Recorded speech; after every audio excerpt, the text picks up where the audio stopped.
ഹുദൈബിയയിൽ വെച്ചിട്ട് പ്രവാചകൻ തൻ്റെ കൈകൾക്ക് മേൽ വിശ്വാസികളുടെ കൈകൾ വെച്ചുകൊണ്ട് ചെയ്തിട്ടുള്ള ബൈഅത്തു റിദ്വാൻ, ആ പോരാട്ട കരാറിൻ്റെ ഗൗരവം മനസ്സിലാക്കിയ മക്ക ഖുറൈശികൾ സുഹൈൽ ഇബ്നു അംറിനെ ദൂതനാക്കി അയച്ച് ഒരു സന്ധി ഉണ്ടാക്കി തിരിച്ചു പോകണം, പ്രശ്നമുണ്ടാക്കരുത് എന്ന് ഉസ്മാൻ റളിയല്ലാഹു അൻഹുവിനെ ഞങ്ങൾ വധിച്ചിട്ടില്ല എന്ന് അറിയിക്കുകയാണ്.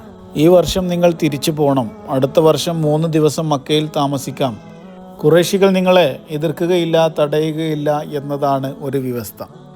മുസ്ലിങ്ങളെ ഇത്രയും കാലം ഹറമിൽ നിന്ന് തടഞ്ഞിരുന്ന മക്ക മുശ്രിക്കുകൾ ആ നിലപാടിൽ നിന്ന് പിന്മാറി എന്നുള്ളതാണ് ഇതിലെ വിജയം. അടുത്ത വർഷം മുതൽ മുസ്ലിങ്ങൾക്ക് മക്കയിലേക്ക് വരാം.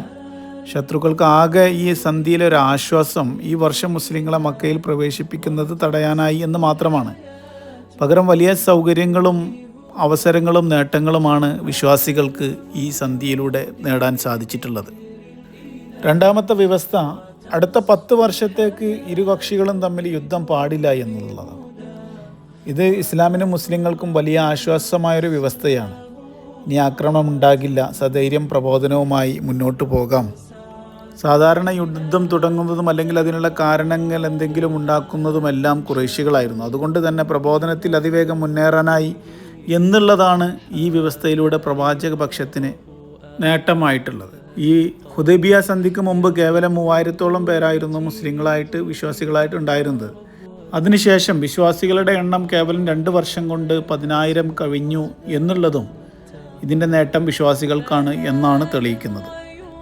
ഹുദൈബിയ സന്ധിയിലെ മറ്റൊരു വ്യവസ്ഥ, മുഹമ്മദ് നബി സല്ലല്ലാഹു അലൈഹി വസല്ലമയുമായി ഏത് ഗോത്രത്തിന് വേണമെങ്കിലും സഖ്യം ചേരാം. അതേപോലെ തന്നെ ഖുറൈശികളോടൊപ്പവും ഏത് വിഭാഗത്തിന് വേണമെങ്കിലും സഖ്യം ചേരാം.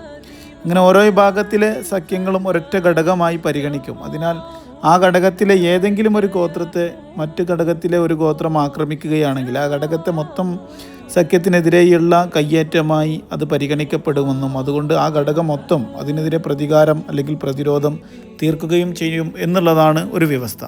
ഈ വ്യവസ്ഥയാണ് യഥാർത്ഥത്തിൽ മക്ക വിജയത്തിന്, മക്കം ഫത്തഹിന് കാരണമാകുന്നത്. ഈ വ്യവസ്ഥയുടെ അടിസ്ഥാനത്തിൽ പ്രവാചക പക്ഷത്തുണ്ടായിരുന്ന ഖുസായി ഗോത്രത്തെ ഖുറൈശി പക്ഷത്തുണ്ടായിരുന്ന ബക്ർ ഗോത്രം ആക്രമിക്കുകയും ഇതിന് ഖുറൈശികൾ ആയുധവും ആൾബലവും നൽകി ബക്ർ ഗോത്രത്തെ സഹായിക്കുകയും ചെയ്തു.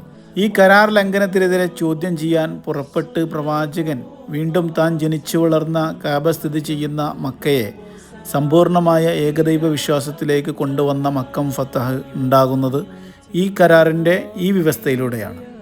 ഹുദൈബിയ സന്ധിയിലെ മറ്റൊരു വ്യവസ്ഥ, ഖുറൈശികളിൽ നിന്ന് ആരെങ്കിലും ഇസ്ലാം മതം സ്വീകരിച്ച് മുഹമ്മദിൻ്റെ പക്ഷത്തേക്ക് മദീനയിലേക്ക് ഒളിച്ചോടി വന്നാൽ അവനെ തിരിച്ചയക്കേണ്ടതും, മറിച്ച് മുഹമ്മദിൻ്റെ പക്ഷത്ത് നിന്ന് ആരെങ്കിലും മദീനയിൽ നിന്ന് ഒളിച്ചോടി മക്കത്തേക്ക് ഖുറൈശി പക്ഷത്തേക്ക് എത്തിയാൽ അവരെ തിരിച്ചയക്കേണ്ടതില്ല എന്നുമാണ്.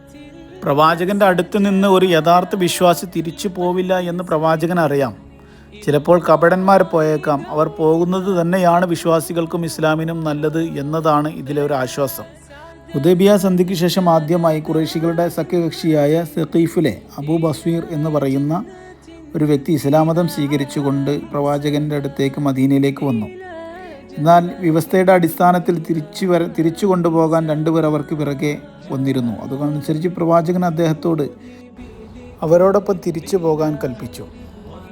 അങ്ങനെ തിരിച്ചു പോകുമ്പോൾ മക്കക്കും മദീനക്കും ഇടയ്ക്കുള്ള സൈഫുൽ ബഹർ എന്ന സ്ഥലത്തെത്തിയപ്പോൾ അദ്ദേഹത്തെ കൂട്ടിക്കൊണ്ടുപോകാൻ വന്ന 2 ആളുമായി അവർ ഏറ്റുമുട്ടുകയും അങ്ങനെ അവരെ വധിക്കുകയും അവർ സ്വതന്ത്രമായി ആ സൈഫുൽ ബഹറിൽ താമസിക്കുകയും ചെയ്തു.